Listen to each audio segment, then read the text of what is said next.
Hello everyone, welcome to the daily current affair series of triple A Bright Academy. इस series को आज हम continue करने वाले हैं with the current affairs of 15th March. Firstly हम इंपॉर्टेंस ऑफ द डे देख लेते हैं। 15th मार्च को वर्ल्ड कंज्यूमर राइट्स डे मनाया जाता है, ठीक है।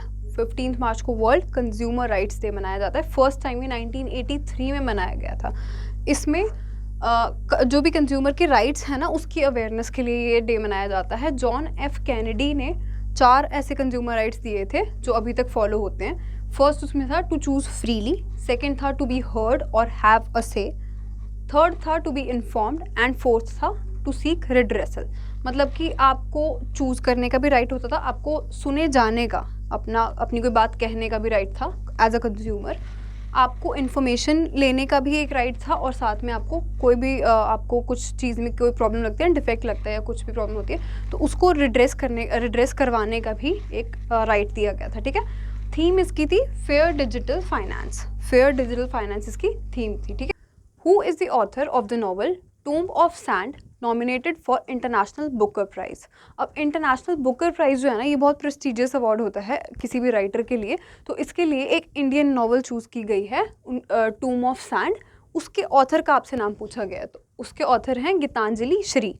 गीतांजलि श्री इसकी ऑथर हैं। ओरिजिनली ये जो बुक है वो रेत समाधि के नाम से लिखी गई थी हिंदी में, ठीक है। इसको ट्रांसलेट किया गया है हिंदी से इंग्लिश में by Daisy Rockwell. Daisy Rockwell ने इसको ट्रांसलेट किया है, और ये 13 और बुक्स में लिस्टेड हैं। बट फर्स्ट टाइम ऐसा हुआ है कि कोई हिंदी रिटन नॉवल या हिंदी की कोई भी नॉवल जो है इंडिया की लिखी हुई, वो फर्स्ट टाइम इस लिस्ट में सिलेक्ट हुई है, ठीक है। तो इसलिए ये इंपॉर्टेंट बन जाता है। फर्स्ट जो आपका बुकर प्राइज़ है ना, वो अरुंधति रॉय ने जीता था, ठीक है। 1997 में अरुंधति रॉय ने जीता था ये, for the God of small things. The God of small things इनकी काफ़ी फेमस बुक है ये, इसके लिए जीता था इन्होंने, ठीक है, अरुंधति रॉय ने। नेक्स्ट क्वेश्चन देख लेते हैं अपना। RBI allowed which type of institutions to fix interest rates on loans.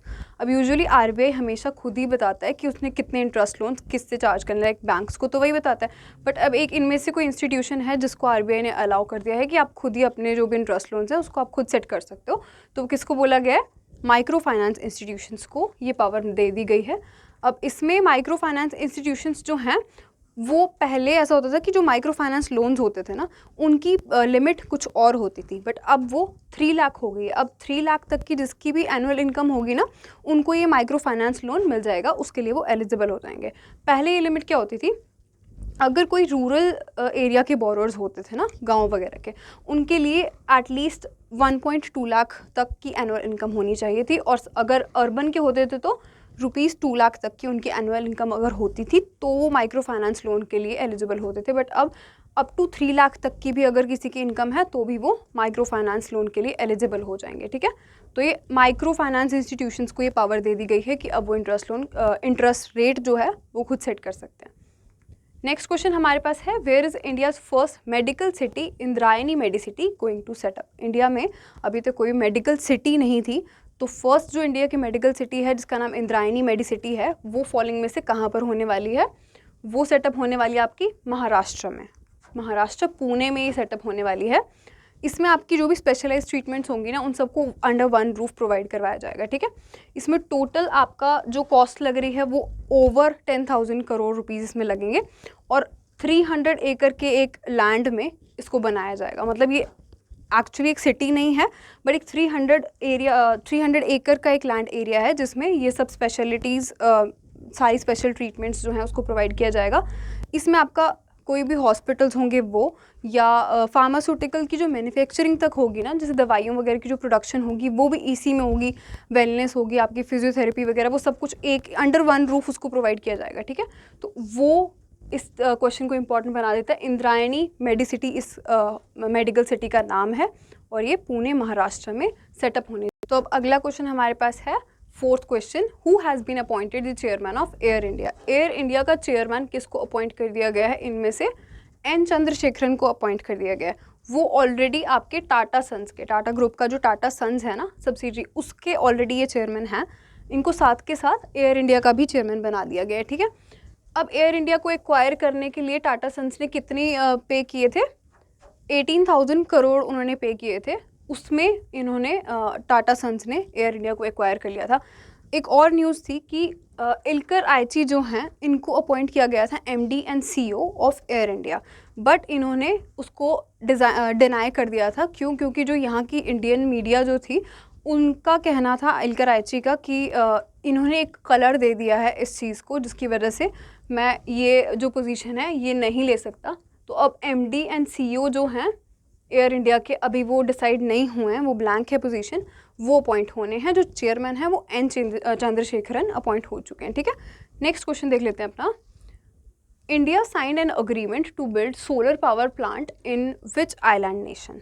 India ने फॉलोइंग में से किस आइलैंड नेशन के साथ एक अग्रीमेंट साइन किया है to build solar power plant? ठीक है, श्रीलंका के साथ इंडिया ने मिलकर ये अग्रीमेंट साइन किया है, जिसमें त्रिनकोमाली एक जगह है श्रीलंका में, वहाँ पर ये सोलर पावर प्लांट जो है इस्टेब्लिश होगा।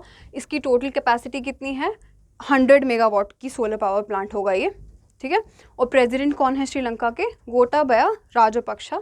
प्राइम मिनिस्टर वहाँ के हैं महेंद्र राजपक्षा। ठीक है, नेक्स्ट क्वेश्चन देख लेते हैं। Who has been appointed as the president of Financial Action Task Force? Financial Action Task Force एक हमारे पास एजेंसी है, उसके जो है प्रेसिडेंट किसको बनाया गया है ये हमसे पूछा गया है। तो टी राजा कुमार को इसके प्रेसिडेंट बनाया गया है। ठीक है, टी राजा कुमार को बनाया गया है। मसत्सागो असाकावा का देखें तो ये आपके ADB के, एशियन डेवलपमेंट बैंक के प्रेसिडेंट हैं। मार्कोस प्राजो ट्रोएजो जो हैं आपके NDB के हैं, न्यू डेवलपमेंट बैंक के। और डेविड मालपास देखें तो वर्ल्ड बैंक के हैं। ये प्रेसिडेंट इन इंस्टीट्यूशंस को बिलोंग करते हैं। ठीक है, अब ये जो आपके R राजा कुमार है ये सिंगापुर बेस्ड हैं। फर्स्ट टाइम ऐसा हुआ है कि कोई सिंगापुर का नेशनल जो है, मतलब कि सिंगापुर के जो सिटीज़न हैं उनको अपॉइंट किया गया है, टी राजा कुमार को। तो FATF जो है ना वो एक वॉचडॉग इंस्टीट्यूशन है। वॉचडॉग इंस्टीट्यूशन है मतलब कि वो एक नज़र रखती है किसी भी टेरर फाइनेंसिंग के लिए या मनी लॉन्ड्रिंग पे। ठीक है, तो मनी लॉन्ड्रिंग और टेरर फाइनेंसिंग को कंट्रोल करने के लिए ये डील करती है। इसके जो इन्होंने सक्सीड किसको किया है, टी राजा कुमार ने किसको सक्सीड किया, किसकी जगह ली इन्होंने? मार्कस प्लेयर की। ठीक है, मार्कस प्लेयर जो हैं वो जर्मनी के थे, अब टी राजा कुमार सिंगापुर के हैं। तो और हेडक्वार्टर कहाँ है इसके? FATF के पेरिस में, फ्रांस में। फाउंड कब हुआ था ये? 1989 में फाउंड हुआ था। ठीक है, नेक्स्ट क्वेश्चन हमारे पास है। India water pitch pilot scale startup challenge has been launched by? India water pitch pilot scale startup challenge नाम का एक चैलेंज स्टार्ट किया है। फॉलोइंग में से किसने स्टार्ट किया है, किसने लॉन्च किया है? हरदीप सिंह पुरी ने इसको लॉन्च किया है। ठीक है, हरदीप सिंह पुरी ने इसको लॉन्च किया है अंडर अमृत 2.0। अब अमृत स्कीम है एक, जिसका नाम है Atal mission for rejuvenation and urban transformation. Atal mission for rejuvenation and urban transformation 2.0 इसका नेक्स्ट वर्जन एक लॉन्च हुआ है by housing and urban affairs minister Hardeep Singh Puri. Housing and urban affairs minister होने के साथ साथ हरदीप सिंह पुरी के पास ना एक और पोर्टफोलियो है पेट्रोलियम एंड नेचुरल गैस का। पेट्रोलियम एंड नेचुरल गैस का। पहले हरदीप सिंह पुरी कौन से मिनिस्टर थे? एविएशन मिनिस्टर थे। अब एविएशन मिनिस्टर कौन है? ज्योतिरादित्य सिंधिया। ठीक है, ज्योतिरादित्य सिंधिया। ये जो इनिशिएटिव है इसमें ना अब जो भी इकोनॉमिक ग्रोथ होती है ना उसको, सस्टेनेबल इकोनॉमिक ग्रोथ को एक्वायर करने के लिए ये इनिशिएटिव स्टार्ट किया है। और साथ के साथ इसमें 100 स्टार्टअप्स जो सिलेक्ट होंगे, टॉप 100 स्टार्टअप्स, उनको फंड किया जाएगा 20 लाख ईच से। 20 लाख ईच उनकी फंडिंग रहेगी, जो भी टॉप 100 स्टार्टअप्स जिनको इनको इसमें सिलेक्ट किया जाएगा उनके लिए। तो नियरली 20 करोड़ रुपीज़ इसकी सिर्फ फंडिंग में लगने वाले हैं। ठीक है, नेक्स्ट क्वेश्चन देख लेते हैं। The government has release norms for strengthening of which of the following industries? Government ने फॉलोइंग में से कौन सी इंडस्ट्री को स्ट्रेंथन करने के लिए नए नॉर्म्स रिलीज़ किए हैं? तो किसके लिए किए हैं वो? फार्मास्यूटिकल के लिए। फार्मास्यूटिकल इंडस्ट्री को स्ट्रेंथन करने के लिए स्पेशल स्कीम का नाम है strengthening of pharmaceutical industry, SPI scheme. ठीक है, आउटले कितना है इसका? टोटल इसका कॉस्ट कितना लगने वाला है इस आउटले का, सॉरी इस प्रोजेक्ट का? 500 करोड़ रुपीज़ इसमें लगने वाले हैं। और इंडिया जो है, ये हमारा स्टार्टिंग आ गया कि इंडिया जो है वो जेनेरिक ड्रग्स प्रोवाइडर टॉप है, लाइक टॉप पे है, लार्जेस्ट जेनेरिक ड्रग्स प्रोवाइडर है India globally, all over the world. और ग्लोबली देखा जाए तो इंडिया की रैंक 3rd है अगर आप फार्मास्यूटिकल प्रोडक्शन की बात कर रहे हैं बाय वॉल्यूम, कि कितना वो प्रोड्यूस कर रहा है, उसमें 3rd नंबर पे है इंडिया। बाय वैल्यू देखा जाए कि कितनी वैल्यू पे वो प्रोडक्शन दे रहा है तो 14th पे है बाय वैल्यू, ठीक है। अगर हम देखें कि minister of chemicals and fertilizers कौन है, तो वो मनसुख मांडविया हैं। Mansukh Mandaviya minister of chemicals and fertilizers हैं, ठीक है। ये आपके जो मनसुख मांडविया को याद रखना है आपने, क्योंकि केमिकल्स एंड फर्टिलाइजर्स का यूज़ ना सिर्फ मेडिसिन में होता है बट एग्रीकल्चर में बहुत होता है। तो अगर एग्रीकल्चर के भी कोई प्लान्स वगैरह होते हैं ना लॉन्च, कोई भी नई स्कीम्स वगैरह वहाँ पर लॉन्च होती है, तो उसमें भी पूछा जा सकता है। मनसुख मांडविया हैं minister of chemicals and fertilizers. Next question हमारे पास है, which of the following becomes first South Asian city to set up net zero road map. ये काफ़ी ज़्यादा इंपॉर्टेंट क्वेश्चन है कि फर्स्ट साउथ एशियन सिटी कौन सी बन गई है जिसने नेट ज़ीरो रोड मैप बना दिया। नेट ज़ीरो रोड मैप मतलब कि ज़ीरो कार्बन एमिशंस का एक रोड मैप तक बना दिया। ऐसे नहीं कि उन्होंने सिर्फ ये डिक्लेयर किया है कि हम नेट ज़ीरो कार्बन एमिशन करेंगे, उन्होंने उसका रोड मैप भी तैयार कर दिया कि मतलब ये भी बता दिया कि किस तरह से हम करेंगे, ठीक है। तो फर्स्ट ऐसी सिटी साउथ एशिया में पूरे में कौन बन गई है, मुंबई बन गई है, ठीक है। मुंबई ने ये रोड मैप तैयार किया है। इन्होंने कहा है, मुंबई ने ये कहा है कि 2050 तक ये लोग नेट ज़ीरो एमिशंस कर देंगे, जबकि इंडिया ने जो ग्लासगो वो समिट था ना, उसमें इंडिया ने ये कहा था कि 2070 तक हम लोग अचीव करेंगे नेट ज़ीरो एमिशन का टारगेट।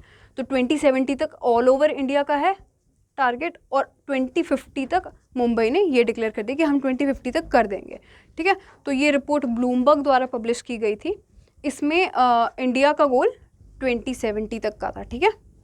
और अगर हम ये देखें कि एम कैप मतलब कि ये जो आपका रोड मैप बनाया गया, ये किसने बनाया है, बृहन मुंबई म्यूनिसिपल कॉरपोरेशन, जो बीएमसी है बॉम्बे की, उसके द्वारा ये बनाया गया, बृहन मुंबई म्यूनिसिपल कॉरपोरेशन के द्वारा, ठीक है।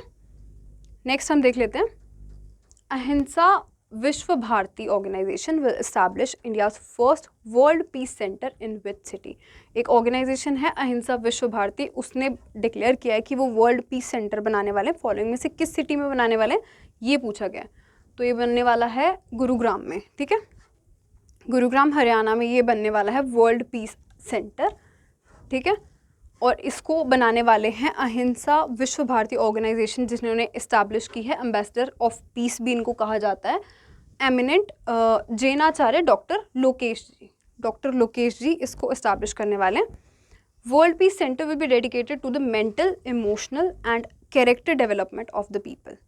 बाकी तो सारी होती है ना, लाइक देखो हॉस्पिटल्स वगैरह हैं, उनमें आपको बाकी सब चीज़ों के लिए तो चलो इलाज हो जाता है, बट आपकी जो मेंटल इमोशनल हेल्थ है ना, उसके लिए ये वर्ल्ड पीस सेंटर आपका डेडिकेट किया गया है। तो ये साथ के साथ वर्ल्ड पीस डे भी हम देख लेते हैं कि जो इंटरनेशनल डे ऑफ पीस है वो कब हम ऑब्जर्व करते हैं, 21 सितंबर को उसको ऑब्जर्व किया जाता है। वर्ल्ड पीस डे 21 सितंबर को मनाया जाता है। तो अब हम अपने इंपॉर्टेंट पॉइंटर्स देख लेते हैं आज के। India's first ever GI tagged Kashmir carpets flagged off to Germany. India की first ever GI tagged Kashmir carpets जो हैं उनको जर्मनी भेज दिया गया। जीआई टैग्ड होता है जोग्राफिकल इंडिकेशन। इससे आपकी जो भी स्पेस होती है ना, जो भी जगह होती है जहाँ से बिलोंग करते हैं, वहाँ की ये स्पेशलिटी होते हैं, इसलिए इनको जीआई टैग दे दिया जाता है। कश्मीर कारपेट्स जो हैं वो हैंड नॉटेड कारपेट्स होते हैं, मतलब कि हाथ से बुने हुए कारपेट्स होते हैं। और अगर इससे एक और रिलेटेड पॉइंट बनता है कि जो फर्स्ट इंडिया में फर्स्ट जीआई टैग किसको मिला था, दार्जिलिंग टी को मिला था, ठीक है। फर्स्ट इंडिया में दार्जिलिंग टी को मिला था, ठीक है। ये जर्मनी के लिए शिप हो चुके हैं। नेक्स्ट हमारे पास न्यूज़ है, the centre has decided to start कोविड-19 vaccination for 12 to 14 age group. अब अभी तक हमारे above 14 and below 18, like 14 to 18 वाले ग्रुप के लिए क्या था ना लास्ट, अब 12 to 14 एज ग्रुप के लिए भी वैक्सीन कोविड की रिलीज़ कर दी गई है, जो कल से लेके लगनी शुरू हो जाएगी, मतलब 16 मार्च से लगनी शुरू हो जाएगी। नाम के इस वैक्सीन का कॉर्बेवैक्स, जो जिसके मैन्युफैक्चरर हैं बायोलॉजिकल ई लिमिटेड, ये एक हैदराबाद बेस्ड फर्म है। तो इनकी जो वैक्सीन है कॉर्बेवैक्स, वो इन 12 to 14 एज ग्रुप को लगेगी और उससे ये वैक्सीनेट होंगे। नेक्स्ट हमारे पास न्यूज़ है, national stock exchange of India limited and India Bullion and Jewelers Association Limited (IBJA) has joined hands to launch the domestic bullion spot exchange in line with the SEBI guidelines. तो IBJA ने और NSE ने, national stock exchange ने मिलके first domestic Boolean spot exchange launch करने की बात की है। बुलियन क्या होता है, जो आपका सोना या चांदी जो है, अगर वो लिक्विड फॉर्म में होते हैं या ऐसे फॉर्म में होते हैं जहाँ उनको कॉइन नहीं किया गया होता है ना, उसको बुलियन बोलते हैं। तो ऐसा फर्स्ट स्टॉक एक्सचेंज जो है वो सेबी की गाइडलाइंस के अंडर इस्टेब्लिश होने जा रहा है। एनएससी और आईबीजेए मिलके ये एक्सचेंज जो है वो स्टार्ट करेंगे, ठीक है। तो MD and CEO of NSC, national stock exchange के एमडी सीईओ देख लेते हैं कौन है, विक्रम लिमाय हैं, ठीक है। विक्रम लिमाय इनका नाम है। ओके, तो ये हमारी आज की कुछ इंपॉर्टेंट न्यूज़ थी। अगर इनमें आपको कोई भी डाउट लग रहा है तो आप कमेंट सेक्शन में पूछ सकते हैं। अगर आपको वीडियो अच्छी लग रही है तो लाइक ज़रूर करें। अब मैं आपसे नेक्स्ट क्लास में मिलूंगी ये 16 मार्च के करंट अफेयर्स के साथ, ठीक है। Okay, thank you.